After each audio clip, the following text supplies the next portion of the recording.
नमस्कार, मी प्रीती म्हणते. मी तुम्हाला आता आपल्या प्रोडक्ट सोबत कस्टमरला जर वॉरंटी एक्सटेंड करायची असेल तर ती आपण कशी देऊ शकतो किंवा काय आहे त्याबद्दल डिटेल्स सांगणार आहे आणि आपण आपल्या ॲप्लिकेशनमध्ये ती कुठे जाऊन चेक करू शकतो ते मी तुम्हाला दाखवणार आहे. जसं की आपलं DG1चं ॲप आहे. ॲप मी ओपन केलेलं आहे. त्यानंतर आपण एक मॉडेल सिलेक्ट करतोय.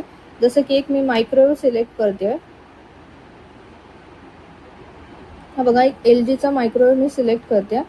त्यामध्ये डिटेल्समध्ये गेल्यानंतर इथे तुम्हाला आपली DG1ची जी वॉरंटी आहे, जसं की 1 इयरची वॉरंटी आहे, 2 इयर्स, 3 इयर्स, 4 इयर्स, इथे आपण जाऊन ती वॉरंटी चेक करू शकतोय.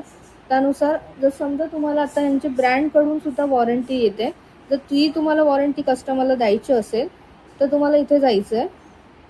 त्याच्यानंतर ड्रॉपबॉक्समध्ये जायचं आहे. त्यानंतर खूप सारे शीट्स इथे तुम्हाला दिलेले आहेत.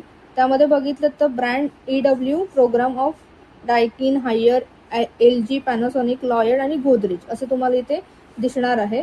ते ओपन करायचं आहे. त्यामध्ये हे बघा LGची तुम्हाला म्हणजे दिसणार आहे PDF, ती ओपन करायची आपल्याला. हे बघा आपलं हे पेज ओपन झालेलं आहे, ज्याच्यामध्ये तुम्ही चेक करू शकता वॉरंटी प्रोडक्टची. तर जसं की मायक्रोवेव्ह बद्दल आपण बोलत होतो, तर हे बघा मायक्रोवेव्हची वॉरंटी इथे तुम्हाला दिसत आहे. जसं की 1 इयरची वॉरंटी, 2 इयरची वॉरंटी दिलेली आहे, 3 इयर्सची वॉरंटी दिली आणि 4 इयरची वॉरंटी दिली आहे. तर इथे जाऊन तुम्ही वॉरंटी किती आहे वगैरे ते तुम्ही चेक करू शकताय. थँक्यू.